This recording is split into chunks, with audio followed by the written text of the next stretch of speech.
Astrology isn't just about signs and symbols. It's a tool for navigating real life. Hello, and welcome to Astrology with Elisa. I'm your host, Elisa Dixon, and I'm so glad you're here. Let's dive in. We are still in the heart of Cancer season, and it feels like the perfect time to tell you a story. This is a story about family, about ancestry, dreams, timing, and a series of conversations that unfolded over almost 2 months. I've actually been planning to share this story for a while, but I kept waiting because I knew Cancer season was the right time. One of the things I love most about Cancer is that we often reduce it to home and family. And of course, it is.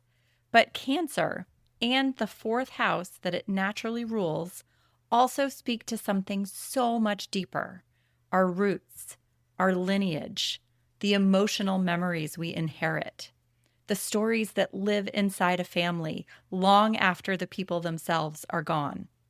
Cancer reminds us that not every feeling can be explained logically. Sometimes we carry emotions that seem older than we are. And Cancer season asks us not to judge those feelings. It simply asks us to honor them. And that's why today felt like the right time to share this story. So if you've been listening for a while, you probably remember my friend Parisa Gamblin. She's an astrologer and a dream consultant, and she joined me on the podcast back in January for one of my favorite conversations, all about the astrology of dreams. We explored how she had noticed through years of working with clients that often people have specific types of dreams based on where the sun and the moon are. This was a really popular episode. We went sign by sign talking about what kinds of dreams people might have during each zodiac season. And I'll put the link to it in the show notes in case you missed it. But a couple of months later, something happened that neither of us could have anticipated. And because Parisa lives in Canada, most of our conversations happen through WhatsApp voice messages. As this story unfolded, we unknowingly documented almost all of it in real time through these voice messages. So today, instead of just telling you what happened, I want you to experience it with us. I changed my friend's name for privacy, so in this episode, I'll call her Mary. But other than changing her name, everything you're about to hear is exactly how this story unfolded. And it all began with a casual conversation after a workout one morning. Mary told me she'd been listening to the Dreams episode, and before I even left the gym parking lot, I sent Parisa this voice message. Hello, my friend. I was just working out with a lady, and she told me that she really enjoyed our podcast together about the dreams. And she was sharing that her husband always wakes up. We were talking about Saturn and the old man in the dreams and laughing about it. And she said, "Oh, or an old lady. My husband has this recurring dream that an old lady is chasing him. He's a little boy, and this old lady is chasing him. And he wakes up a lot. And she's always like, oh, is it the old lady again?" And he's like, yep. And this has been happening for 25 years, like the whole time they've been married. And so I was like, oh my gosh, I'm going to ask my friend and see what she has to say about that. And so I wanted to send you this voice message about this literally while it was fresh. Her husband is an Aries. I don't know if that makes any difference, but I don't know. I asked if it happened near a full moon or a new moon, and she said she didn't know, but she said she knows it better than he does because he wakes her up because he's kind of tossing and turning, and she's like, oh, it's the old lady again. So isn't that funny? I was just curious your thoughts. Anyway, I hope you're doing well. Much love, and let me know what you think about this old lady in the dream. All right, take care. Bye. Okay, so needless to say, I was excited. Not because I thought we were about to unravel some great mystery. I was really just excited that someone was still talking about our dreams episode. That made me really happy. I thought it was a cool story, and I figured if anyone would have an interesting take on an old woman chasing someone through a dream, it would be Parisa. So a little while later, she sent me this. Hello, Elisa. I was so excited to get your message. With regards to the dream, it really matters where this person is from I just need to know their ancestral lines. An old woman is usually linked to your ancestral lines. So whether you're of Slavic ancestral line, a Greek ancestral line, Persian or European, Irish, German, all of those cultures have their own old woman. But there is three themes that is quite common in the old woman. So it's running away from something that he knows, like deep inside him, he knows, but he's running away from it. He doesn't want to do that. Or it would be these are all oracles, magicians, psychics, intuitives. So it's running away from your own intuitive nature or magical gift that you have. Um, the other theme was a protector, a keeper, like they're the keeper of, or they are protecting the fountain of youth. So there is something that is not wanting the responsibility of protecting something. So in your dream, you're running away from a figure, but it's usually responsibility that you're running away from, represented by a character. I hope that helps. So, this was cool. I was excited to have something to tell Mary, but almost a month went by before I saw her again at the gym. I didn't have her phone number, and our schedules hadn't overlapped. So, after our workout, I told her I'd reached out to Parisa, and I shared Parisa's take on it. And Mary smiled, and without even hesitating, she said, "Wow, that makes complete sense." And she shared that her husband was the oldest son in the family. And for years, he had struggled with the responsibility of eventually becoming the one who would care for his parents. And about a year earlier, his father had passed away. His mother needed more help, and almost overnight, he stepped into that role. So I asked her, "Do you think the dreams stopped around the same time?" And she paused, thought about it, and then said, I think they did. So 25 years of the same recurring dream. And then, once he embraced this responsibility that he'd been running from, the dream disappeared.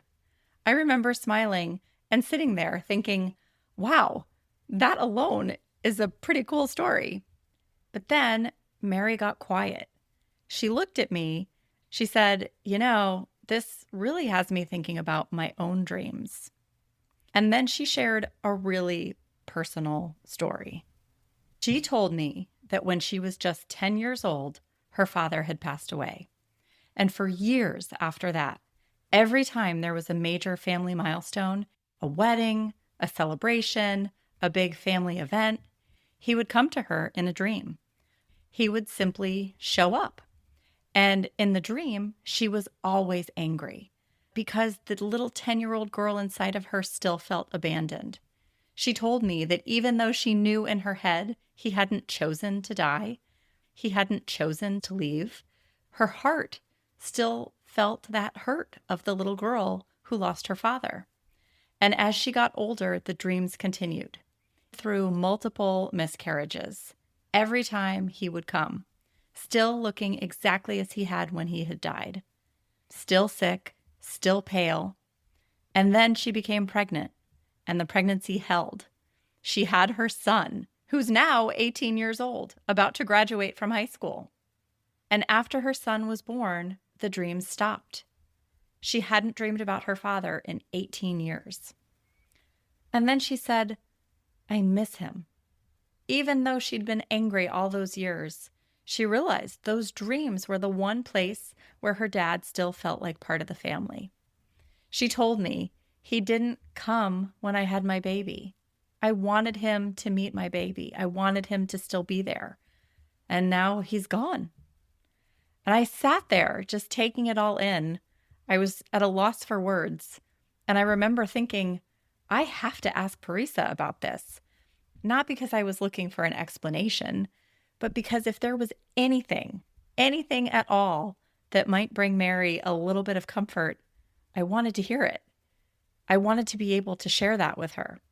So once again, before I left the gym parking lot, while everything was still fresh, I picked up my phone and I sent Parisa another voice message.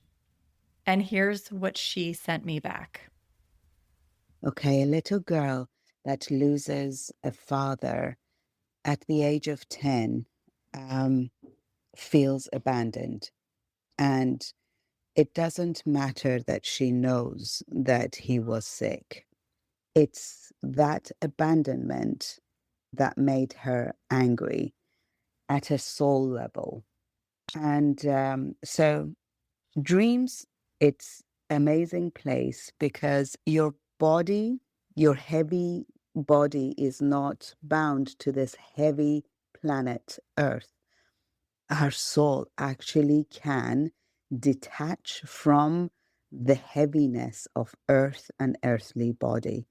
And there is a place like a border. Um, it's just like a border between two countries, like Canada and US has this border where without any visa or passport control, there is this park that US citizens and Canadian citizens can go in and meet. And it's like we can't go any further into US without a passport, and they can't come any further into Canada without a passport. But there is this park where we can go in and have a picnic together. And in your dreams, again, there is a space where the people who have passed away and the people who are living have this very thin space where they could meet. And therefore, dreams of your loved ones who have been passed away is much more possible. This is what happened every time there was an important thing. It was like the father was calling them and saying that I am still a part of that family. We can still come together in this very ethereal place in time that we can meet. The anger is because of the abandonment. Wow. After listening to Parisa's message, I couldn't wait to see Mary again. Not because I wanted to explain it or convince her of anything. I simply wanted her to hear the words for herself, exactly as Parisa had said them. Parisa had gone on to say much more, far more than I shared with you today, and I wanted Mary to hear it all. But I had no way to reach her. I didn't have her phone number. We never texted. We were simply two women whose paths crossed every once in a while at the gym. So every time I walked in, I'd look around, hoping she'd be there. A week went by, nothing. Another week, nothing. And then, finally, a couple weeks later, I saw her. I made a beeline for her after our workout. I said, Mary, I have something I need you to hear. We sat down together. I handed her my phone, and for almost 10 minutes, we listened. Neither of us said very much. We just listened, took it in. And when the recording ended, Mary sat quietly for a minute. And then she told me something she'd never shared before. She became incredibly close to her father-in-law because after losing her dad, he became the father figure in her life. She told me that about 5 years earlier, as he was dying in hospice, he kept saying the same thing. I just want to make it to graduation. She said he talked about graduation over and over again, 5 years before graduation. And then she looked at me and she said, today is my son's graduation. And she said, I've been thinking about both my dads all morning, being so sad that they're not here on such an important day, graduation. We both had goosebumps. I got back to my car, but before I drove home, I picked up my phone and I sent Parisa one more message. Risa, I have the coolest thing to tell you. It is May 19th, today is the day of my friend's son's graduation. And I've been hoping to catch her at the gym for the last few weeks to share with her what you had said. And we just didn't see each other until today. And today is the day that I saw her again after weeks, right? When we had this conversation last. And today is the day that her father was able to get this message to her through me, through you, through this whole interaction. And now it's funny, we both got a chill. We both got goosebumps as we were sitting there listening to the message. I truly believe this was the father's way of telling her today, I am here. I mean, how special is that? Hello, Elisa. Thank you very much for letting me know about this. It is super, super special. I feel special that we were able to send her that message that both her fathers are going to be there for her son's graduations. You guys, I've thought about this story so many times over the last couple of months. And I know some of you are probably listening thinking, oh, absolutely, that was definitely her dad letting her know he was there on graduation day. And others of you may be listening thinking, Elisa, I think this is a bit of a stretch. And honestly, that's okay, because for me, that's not actually what this story is about. This story is such a beautiful illustration of the sign of Cancer, the part of us that remembers, the part of us that feels, the part of us that carries our family's stories long after the moments themselves have passed. The invisible threads that connect us to the people who came before us. Family, whether they're still here or whether they've crossed to the other side, never really leave us. They live in our memories, in our traditions, in the stories we tell, and maybe most of all in the emotions that stay with us. One of the things that struck me the most was something Mary said. She knew her father hadn't chosen to leave her. She knew that. She understood that. Her mind understood it. But the little 10-year-old girl inside of her still felt like he'd left. And I think if we're honest, most of us have places like that. Places where our heart takes longer to heal than our mind. That's Cancer. Cancer reminds us that emotions don't always follow logic. Sometimes they simply ask to be acknowledged, to be witnessed, to be honored. And that's really why I wanted to share this story during Cancer season, because I think we've all experienced moments that touched us, even if we couldn't fully explain them. And of course, you all know I always have my astrology hat on. So after all of this happened, I went back and I looked at the chart for May 19th, the day Mary and I finally crossed paths again, the day her son graduated, the day she'd been thinking about both of her fathers. Mercury, the messenger, was moving into a trine with Pluto that day.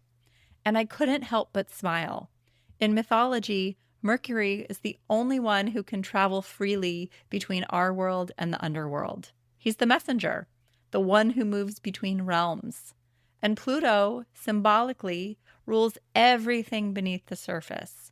The unseen, the hidden, the world beyond ordinary awareness. When Mercury and Pluto work together in harmony, one of the ways we think about that combination is messages crossing thresholds. Messages finding their way from places we can't always see into the world we can. Was that what happened here? I honestly don't know, but I do know this. I had been hoping for weeks that I'd run into Mary, and the one morning our schedules aligned was the morning of her son's graduation, the very day she'd been thinking about both of her fathers. And somehow, through a podcast, through a friendship, through a conversation at the gym, through a series of voice messages, Mary received exactly the words that brought her comfort on the day she needed them the most. And maybe that's the real message. Sometimes life weaves together people, timing, memory, meaning, in ways that don't ask to be explained, only appreciated. So before I go, if today's story resonated with you and you'd like to continue the conversation live, don't forget I'll be joining my friend Emily from Emily Lunar Astrology this Sunday, July 19th at 10 a.m. Eastern Time for a YouTube Live. We're going to continue exploring the themes of Cancer season: home, family, ancestry, intuition, and all of those beautiful invisible threads that connect us across generations. I would love to have you join us. I'll leave the link in the show notes. As always, I love and appreciate you all. Thank you so much for listening. Take care, and I'll see you next time. Hey, Astro friends, if you enjoyed this episode, please share it with a friend, follow the show, or leave a review. Let's keep growing this beautiful little community together.